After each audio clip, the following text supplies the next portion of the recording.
Okay, good morning, everybody. Thanks for hopping on. This morning, we're excited to cover this topic with Nutanix and Choice Solutions. We will get started in about 20 seconds. We'll get started right at the top of the hour. So as people are joining, well, first of all, I'm Ellie. I'm the marketing manager here at Choice Solutions. Again, nice to have you participate in the webinar. So we will be sending out a post-webinar survey, and we'll remind you about this a couple times, but we'll be sending out a survey. It's through Zoom webinars, so it'll automatically populate in a browser once the webinar ends. The webinar is scheduled for 45 minutes, so we'll conclude at 10:45 Central. And so just make sure to fill that post-webinar survey out so you can get your custom NFL hoodie. Again, in the survey, there will be details where I'll need you to submit your size. It's a custom hoodie, so you can select your team, name, number, etc. So just make sure to stick around for that. It will be in the post webinar email. I believe that sends out 24 hours after the webinar. So just make sure to do that so you can get your hoodie with your favorite team. So it's 10 o'clock Central on the dot. So I want to go ahead and get started. So I'll go ahead and transfer things over to Brian Steinloggy with Choice Solutions. Hey Ellie, thank you for your efforts and good morning. Welcome. For others very similar to our team, we've been super excited about this announcements and this webinar from Nutanix. So excited for you guys to join us today. Real quick, some of you are clients, and so the first and foremost, I want to thank you. We want to thank you for your business. We want to thank you for your partnership. It's a privilege and an honor that we get a chance to partner with you and your teams. And for those that aren't familiar with Choice, we welcome you. We love having the conversation, talking about disruptive new technologies that really can advance your business. So we're going to get into a couple slides real quick about Choice, share a little bit of background. We were running into a little bit of a marketing budget, and we figured we could maybe get some Dallas Cowboys hoodies, a lot less. Like I think it was like 3 for 1. Is that right, Dennis? So, but Ellie got the money, and so everybody gets to their pick. But if not, it was going to have to be Cowboys jerseys. No, all kidding. Here's a real quick as we get kicked off. I want to share here's a slide. This is actually from our team. This was back in February 2020. So our glory days here in Kansas City, but right after the Chiefs won the Super Bowl. And so obviously a bunch of happy KC, but there's actually, we have team members all across the country from even over the pond in the UK. But one of the things that Choice was originally founded on was two primary principles. It was treating others like you want to be treated and doing the right thing. And so when our CEO and founder, Jim Steinloggy, founded the organization, it was about, like I said, he felt like we could go out and serve customers, bring innovative ideas to them and still profit and have a great organization. Where we serve in the last 7 years, Choice has had the pleasure of working with customers all across the country, about 750 customers to be exact, across 45 states. And where the real red dots are, that's where our office locations are. So we have literally team members from Iowa down to Texas and from Kansas City clear over down to Fort Lauderdale. And so for those, like I said, out on the fringe of the coast, we appreciate, like I said, a lot of times there's opportunities that with technologies like Nutanix or Citrix that are bringing us in based on our expertise. Here's just a quick slideshow. Some of these are actually organizations that you guys are on the call here. So thank you guys for joining us. But so our expertise is really not around a specific vertical. Like I said, from on here, you can see from airlines to healthcare to sports teams to furniture stores to private insurance companies. But really, it's a matter of organizations, both small and large, have similar needs. And so especially around the end user compute, optimized workspace. And so, like I said, we've had the pleasure of working with these organizations all across the country. When we're engaging with clients, really, the users are all looking for a very similar thing. They're looking for that anywhere access, looking for a seamless, consistent experience. But really, like I said, you got users wanting to work from home, from on the road, but also too from an office facility. And then we also too have the organizations. They're trying to accomplish. They want to attract and retain the key talent. Never before have we seen maybe 4 generations so different in the workspace. So we got to make sure that our technology can work for both the highest tech user and the lowest tech user. So we want to make sure that the technologies allow the team members to stay engaged, but most importantly, we want to make sure the solutions are secure. When we engage with organizations, all of you guys are across the gamut on where you're at in your cloud journey. Some people have only deployed Office 365. Some people already have SaaS apps. They're doing some stuff with the public cloud, but all of you are trying to accomplish very similar things. You're looking for a simplified operations. You're looking for more consumption-based architecture. You're also too making sure that it's simple and scalable, but most importantly as well, back to security. So, very similar, like we talked about, struggling to keep up with day-to-day demands, struggling with in-house expertise, obviously trying to grow that talent and also to both attract and retain that key talent.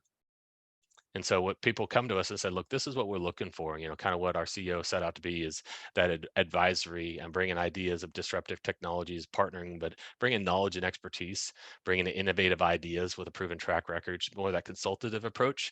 And this sounds contrite, but really being genuine and sincere and partnering with the organization. We're looking for long-term, mutually beneficial relationships. We're not looking for a single transaction. We've had the pleasure of working with some organizations for over almost 25 plus years. And so that's really what we're looking to establish is the organizations that are looking for a partnership. What we do, we really, like I said, come alongside and help people assess um, new technologies, whether that's a optimized backup solution like Nutanix for the infrastructure, where they're looking at how do they integrate with the public cloud, where they're looking at end user compute, but we help them assess those, maybe design those with the buying and selling of hardware and software infrastructure. But we also have the ability to help them architect, blueprint design that with our professional services team, and then the ongoing support. Some organization right now, especially in the attracting and retaining key talent, what we've been doing is coming along with our managed services team, and we're really finding a gap where they might have some needs that they're not either wanting to backfill or not able to backfill. And we usually try to take our team tools and our technologies, and we figure out how can we wrap an OpEx type of service around that and deliver that back to them. Some people it's in more of a short term, maybe it's a 12-month. Some people it's a long term. They're looking literally to outsource a lot of those key IT components, but we have a team that specializes 24/7 to be able to help deliver that in both a knock and a sock. Some of our strategic partners, Citrix, Nutanix, Microsoft. That's really Nutanix and Microsoft, the conversation today, that we're really excited about the growth of that. But we'd be remiss if we didn't talk about the relationship with Citrix and Nutanix and the growth of that. We really feel like there's not a better platform to put a end user compute solution like Citrix on top of than Nutanix. And so it's been a great partnership, and we're excited as this announcement today takes that same platform and now allows it to be integrated in with the public cloud. Since 2014, really, Choice started working with Nutanix, and like I said, I think that and since that time, literally, we have 90 plus customers across 23 states, over 1,600 plus nodes deployed.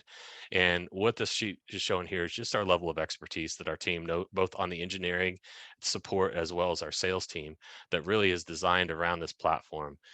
With 90 plus customers, I can put hand over heart and say that there's been less than 5 of those go from a hybrid cloud infrastructure or a HCI platform back to a 3-tier architecture once they've realized those gains.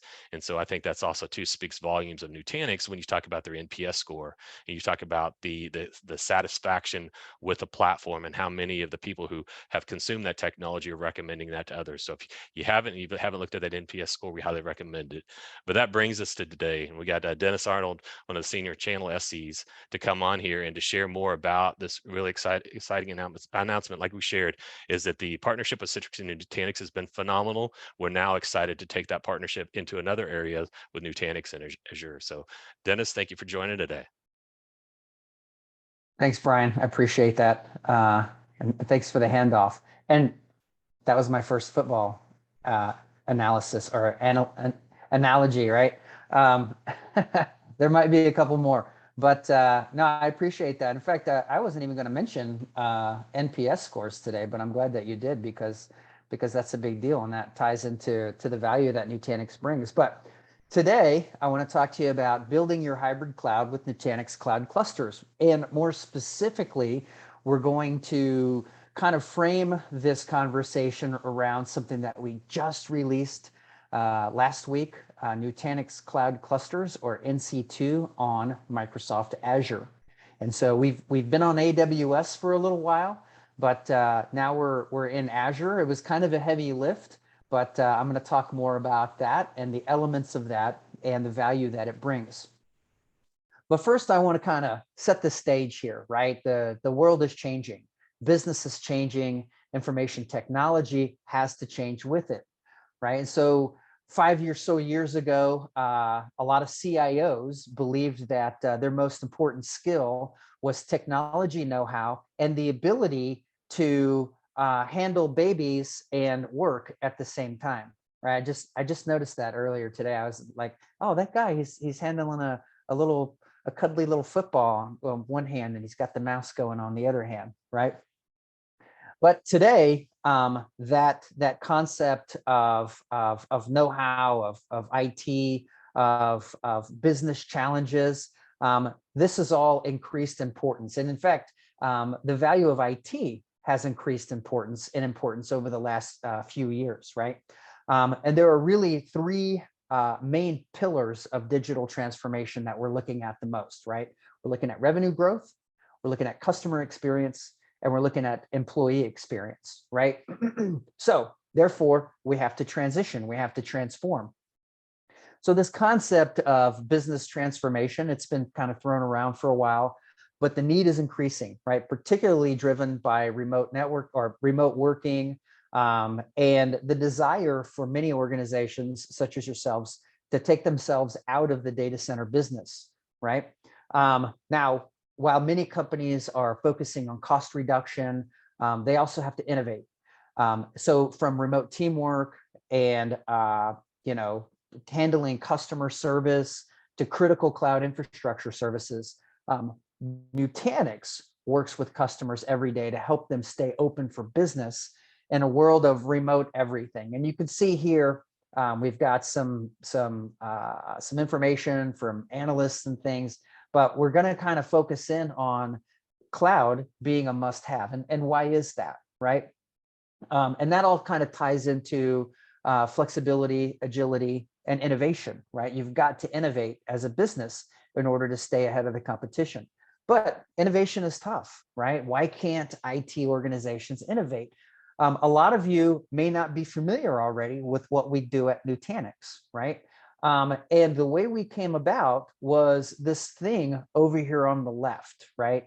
And this is what we refer to as legacy architecture, and it revolves around legacy thinking. And what's legacy now wasn't legacy all the time, okay? But this legacy architecture, this complexity, it's stifling innovation, right? So this legacy architecture that you see on the left, it makes every step of the infrastructure lifecycle ever more complex.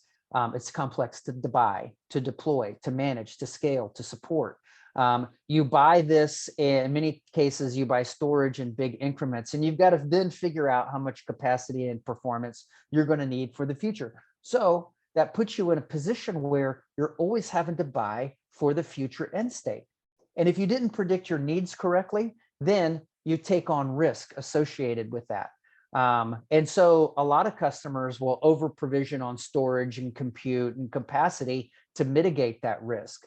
The other thing about this infrastructure, this legacy infrastructure, is that it takes days or weeks to deploy, even months, right? And so it has this very long time to value, and that costs money, and that creates complexity, right? So we want to decrease that time to deploy, and we want to have a much better time to value, right? Then, as you're building this, you got to make all these components work together based on compatibility. You got to configure the fiber channel network correctly so that it talks to storage and so on and so forth. And when you look at this, you see that people who deploy this and manage it at scale, they tend to have a lot of specialized IT people that are focused on each individual part of the infrastructure stack. And as the footprint grows, the complexity of coordinating those things grows as well, right? So you got to have, whoops, sorry, I jumped forward for a second there. So inevitably you are going to encounter some issues with this, right? A slow application, an unresponsive application, root cause analysis becomes very, very difficult. And I'm going to tell you from firsthand experience, I have built a lot of these, right? I wasn't always this evangelist, right? I was the guy who had to go do the work. I had to build these, I had to support them, I had to fix them, I had to have people call me in the middle of the night telling me that it was broken, right? And then having to go figure out what the problem was and fix it. And then subsequently figure out what caused the problem in the first place, right? Very difficult to do with this complex infrastructure, okay? So we tried to really sort of hit the reset button when we started developing Nutanix, right? And what we did was we learned a lot from cloud providers when we went to market. And we set out as a company, as Nutanix, to solve this problem of legacy infrastructure. We looked at how the hyperscaler or hyperscale companies like Google, Azure, and Amazon solve the problem of legacy infrastructure. And I'm telling you, you don't see legacy infrastructure in the hyperscaler. What you see is commodity hardware controlled by software, right? And these companies, these hyperscalers, really started pushing the limits of their infrastructure in ways that traditional businesses weren't able to do. And it wasn't just because they had a lot of money, and it wasn't because they had hyperscale. It's because they thought about compute in a very different way, right? So for us, the consumers of IT need infrastructure that is able to be provisioned in minutes, not in weeks or months, right? Because otherwise, we start looking at issues with shadow IT where people begin to circumvent IT policy, right? We don't want that. We don't want to make it complex for people to consume. We also want things that are easy to deploy, easy to manage, scale quickly, and we want IT to be able to be managed by folks who are super, super smart, but can do many things at once, right? And so we want to consolidate IT services so that we don't have to have multiple big giant teams of individual specialists, right? So we want to have generalists. And also, cloud has set these a set of new expectations for business, right? We can't tolerate the expense of over-provisioned data centers, right? We want fractional consumption. We want what we need when we need it, and we want continuous innovation. So what we did at Nutanix is we took all of these tenants and we created that model to be able to be used on-prem, which was kind of cool, right? And we call that infrastructure modernization. So whereas we talked about traditional data center, let's talk about what a modern infrastructure, a modern data center looks like, right? What we did was we took separate storage, compute, and storage networking resources that were costly to procure and scale and so on. And we simplified that design, okay? And we combined those things together in such a way that we could now deploy infrastructure very quickly, right? 60 minutes or less is the time that it takes to deploy a Nutanix cluster. So it deploys fast. So return on investment, check, we got that. We can start small, right? So 1 node, 2 node, ideally 3 node infrastructure, we can start out there, and then we can scale capacity without limits. All of this is 100% software based, right? So this is a software solution. Nutanix is a software company, okay? And our scalability is very, very linear. Each node adds some proportionate amount of storage and server capacity, okay? So you add nodes as you need them and when you need them. And we can actually burst capacity and do all kinds of interesting things like that. But inevitably, our approach to building this foundation is unlike any other solution in the market, right? Our software is architected to be easy, it's architected to be resilient, and it's architected to be intelligent, right? And in fact, in that intelligent piece, that reminds me of a joke I'm going to tell you real quick. So this is one I heard a long time ago, but it's a football joke, so I got to tell you this one. So the coach of the Cowboys went up to Green Bay to visit with the Green Bay coach, and because he needed some tips and tricks. He's trying to figure out, like, how do I unlock the secret of having a really great quarterback, right? So he went to the coach at Green Bay and he said, "Coach, why is Aaron Rodgers so good? Why is he such a great quarterback?" And the Green Bay coach said, "Well, because he's so smart, right? He's a really smart dude." So he calls Aaron over. He says, "Watch this. I'm going to ask him a question. We'll see if he can answer." And he says to Aaron, "Who is your father's brother's nephew?" And Aaron says, that'd be me, coach." Coach was like, yep, good job. Appreciate that. See you later. And the Cowboys coach was like, oh, okay. Now I get it. Now I get it. Now I know what to do. So he goes back down to Dallas, and he walks up to Dak Prescott, and he says, hey, I got a question for you. Dak says, okay, coach. He says, who is your father's brother's nephew? Dak thinks about it for a second. He goes, that'd be me, coach. The coach says, no, dummy, it's Aaron Rodgers. Right. So anyway, I thought that was a funny joke. I thought that was one that I heard a long time ago that I thought was good. But intelligence comes from software. Okay, not from quarterbacks. It comes from software. Now, all that modern infrastructure that we get from Nutanix is great, but what the analysts are saying is that cloud is a critical enabler for rapid growth. Okay, so we're looking to cloud to speed up digital transformation.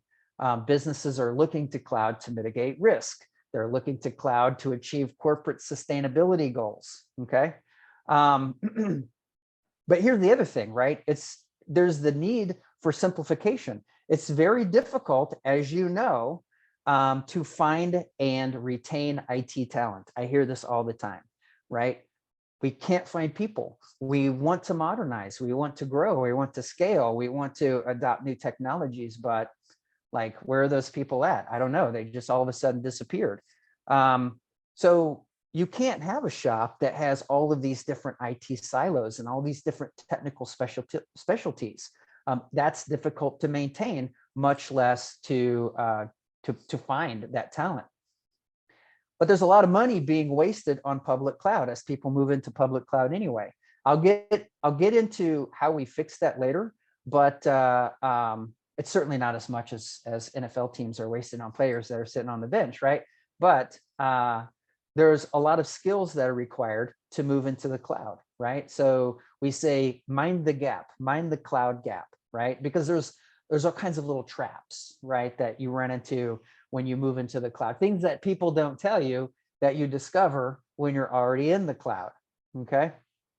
And the skills, we talked about the skills. I mean, reskilling staff or having staff learn new cloud, right? We don't want cloud to become a silo unto itself, right? So, you can't turn a safety into a center overnight, right? And you can't take a legacy storage admin and overnight, all of a sudden they become a cloud expert, right?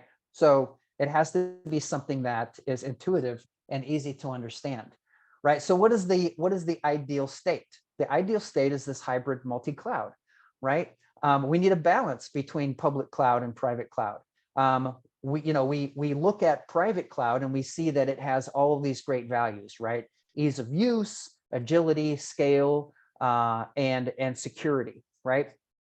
But there are a number of benefits that are provided by both of these things when we combine them together, right? We need to have elasticity. We need to have ease of use, fractional economics, right?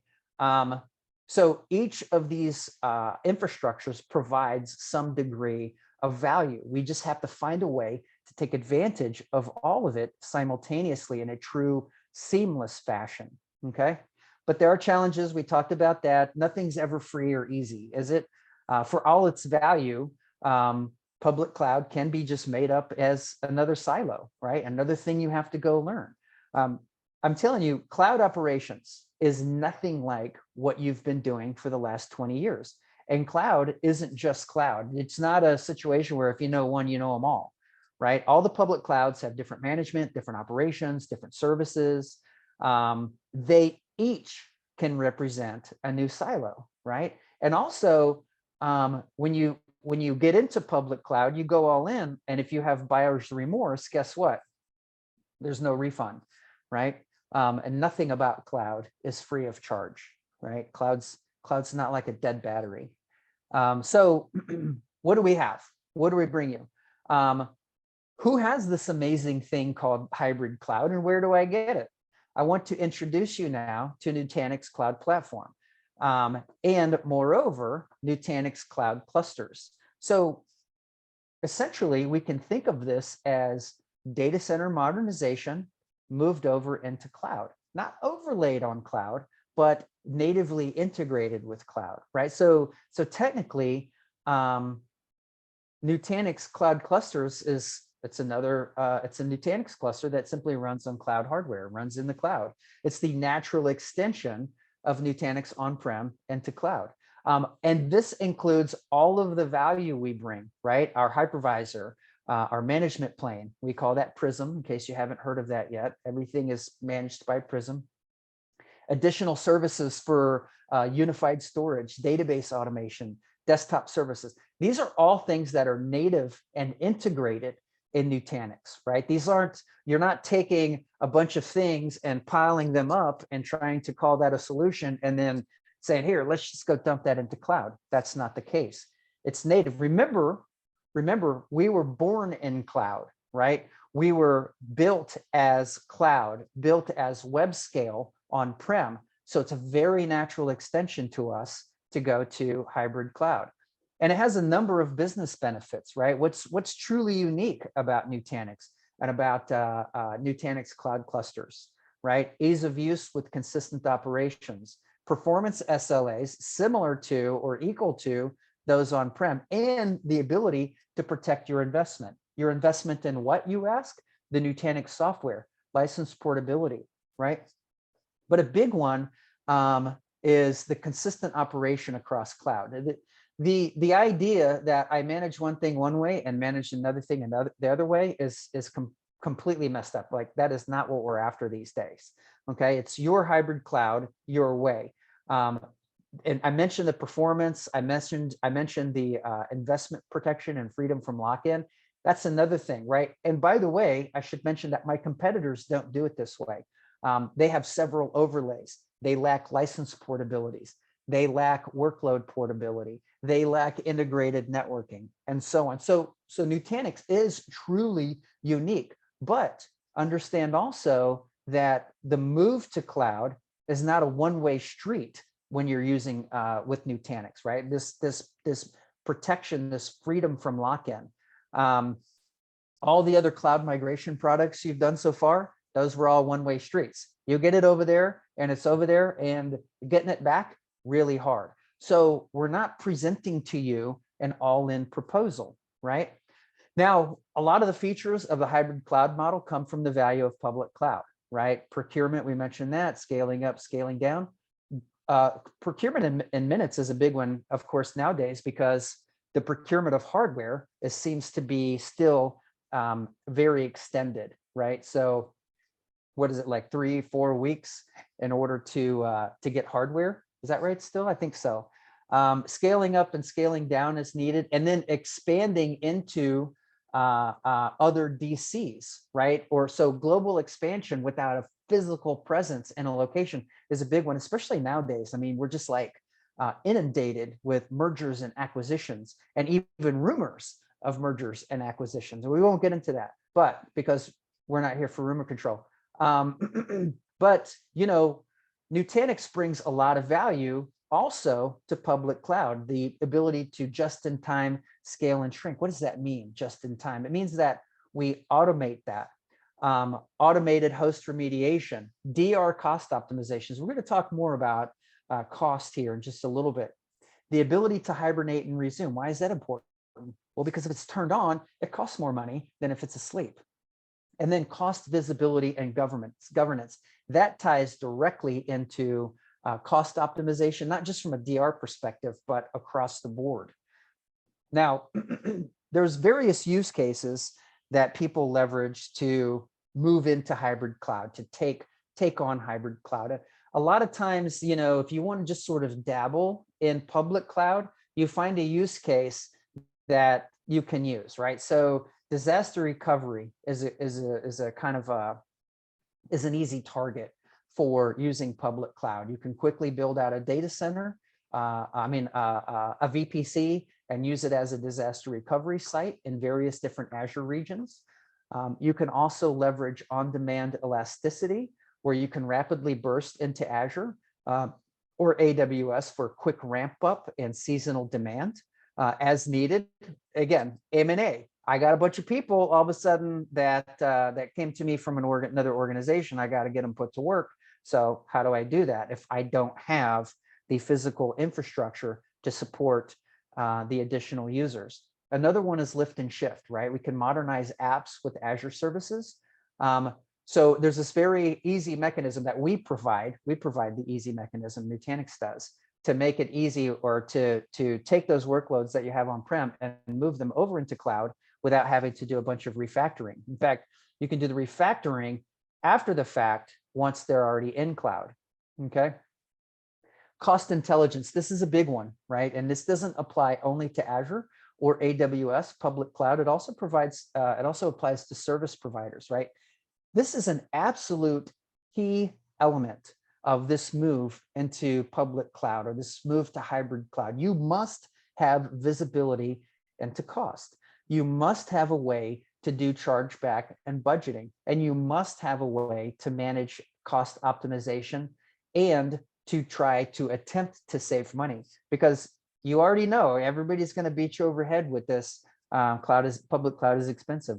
Public cloud is expensive, right? Now, this is not in preview anymore. I see I've forgotten to take the preview tag off. This came out last week. So last week we introduced Nutanix Cloud Clusters on Azure.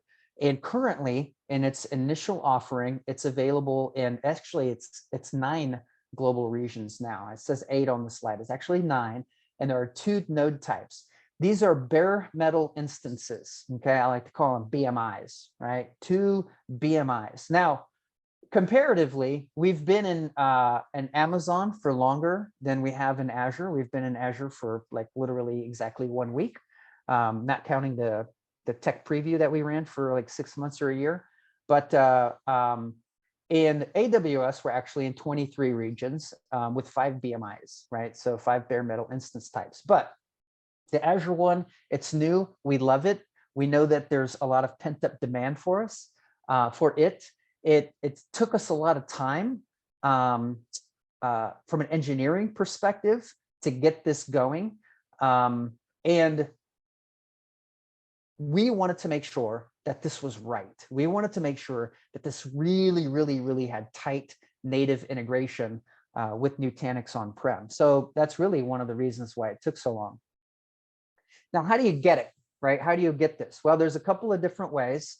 You get Nutanix software the way you get Nutanix software. You get it from choice.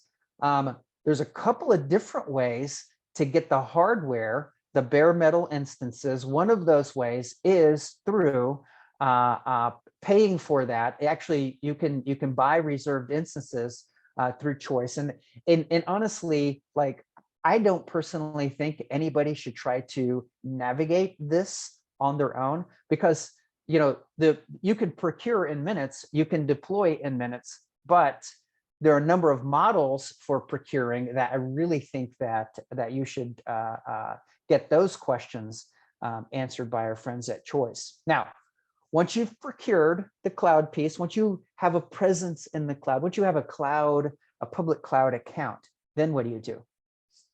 This is where it gets easy, right? 3 steps to hybrid cloud.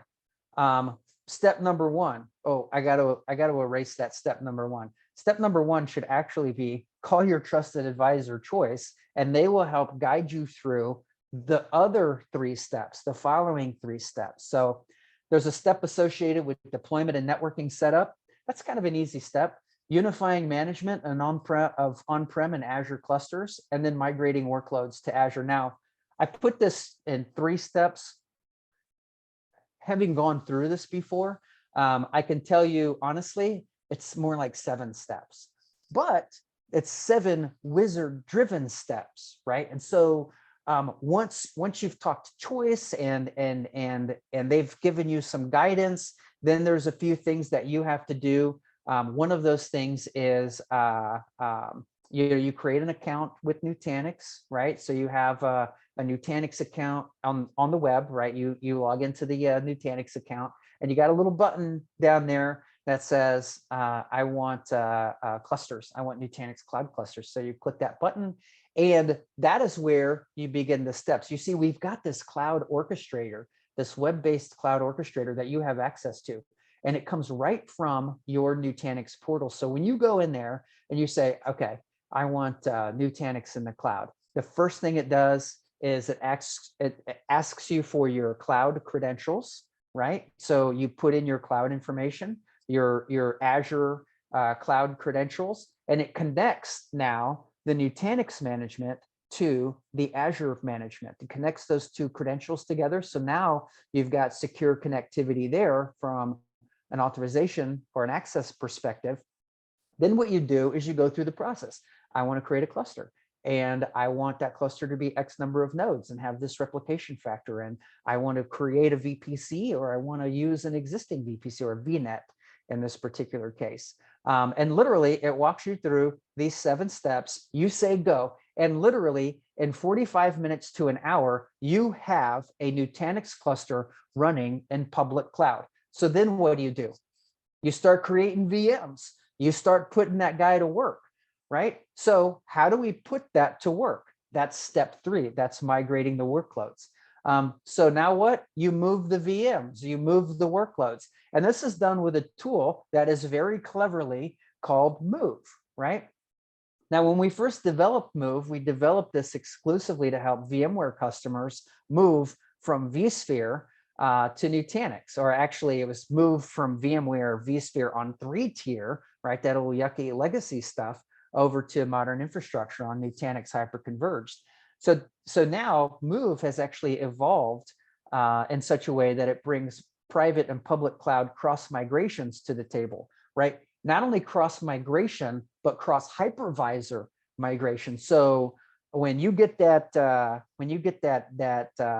that vSphere renewal, and you're not ready to pay for that renewal, you better be ready to move that stuff, right? Because that price is going up. That's a whole different discussion. You know, the whole Broadcom acquisition of VMware thing. We've got a lot of interesting information about that. We're getting notices from the field that the price is going up, and that's great because we give you the way, a very simple, very easy way to move off of that hypervisor, if that makes sense for you. Okay. Another thing that Move does that I got to mention is that it actually checks for available capacity in the target zone before moving anything. And I think that's pretty cool, because if you don't have the capacity and you start trying to move stuff and it fails, guess what? You're stuck in the middle of a move. It's like trying to move from one house to another, and you fill up your whole new house and you're like, uh-oh, I still have a lot of stuff. What am I going to do with that?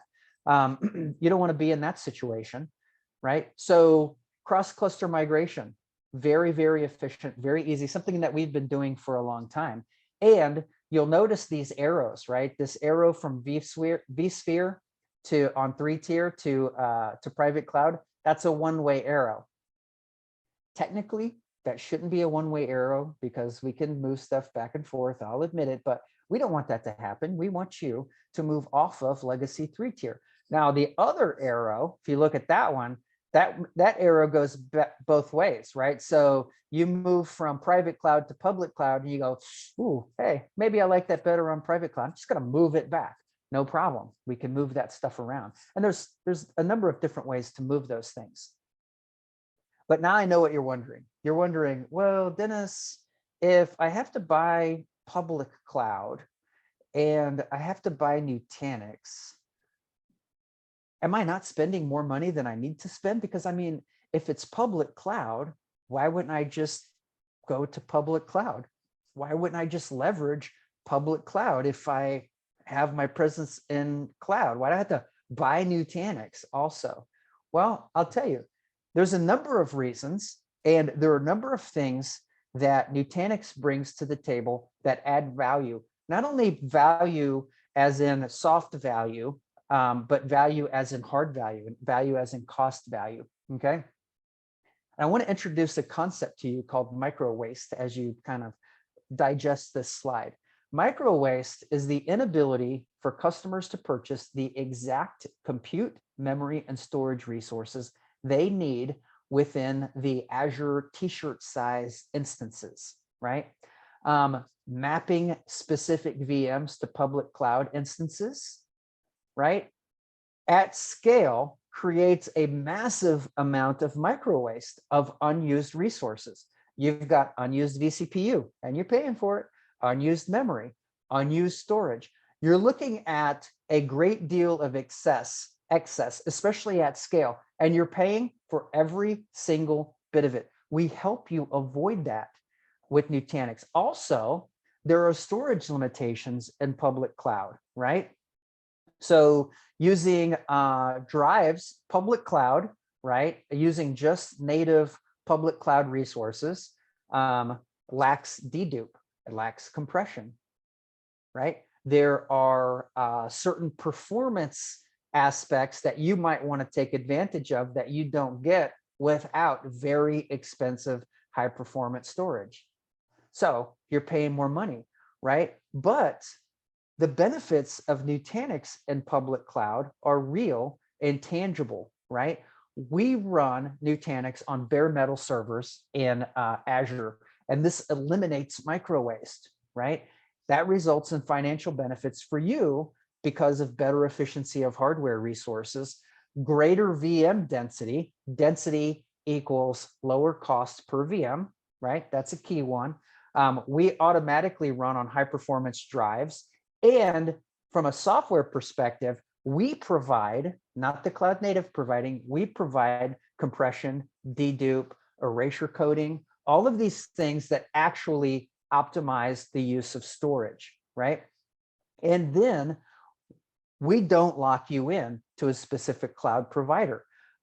We don't force you to realize too late that there's no means of controlling cost or getting out of that cloud for some other reason.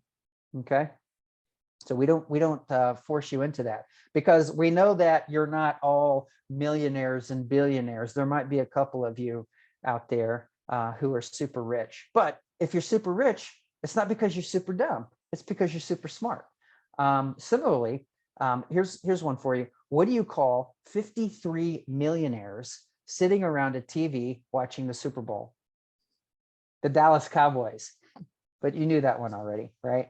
It's been a while for us, believe me. And I am a Cowboys fan, I'll admit. So that gives me the make fun of the Cowboys card that I get to play. So why would you use Nutanix multi-cloud or hybrid cloud with Nutanix, right? We talked a little bit about this already. So just to summarize, if you want to build a hybrid cloud in under an hour, boom, we're your solution. Manage all clouds as one, not this cloud over here and this cloud over here and this cloud over here, everything managed together. Reducing disaster recovery times from days to hours, right? And with hibernating DR, saving money. Cloud migration with no code changes, right? Moves things around, right? It doesn't matter what the cloud is. We're 51% cheaper than cloud native, and I explained that to you. That comes by way of micro waste, right? And way cheaper than 3-tier on-prem. And then same software, same licenses, portability, no lock-in.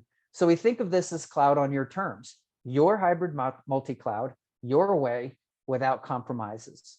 Okay, and if you don't believe me, you can try it out. Go to Nutanix Test Drive, take a test drive. Nutanix.com/Azure, there's a little yellow test drive button on there. You click that button, you put in your email address, and you can go through a guided tour of creating a hybrid multi-cloud using Nutanix and the public cloud, all linked together, all happy and friendly, and not like Eagles fans. Just kidding. My brother's an Eagles fan, but when it comes to football, not happy, not friendly. Well, except that they haven't lost any games this year, so that makes him happy. But anyway, that's all I've got for you today. Thank you very much. I'm going to turn back over to our friends at Choice to kind of close it out. Don't forget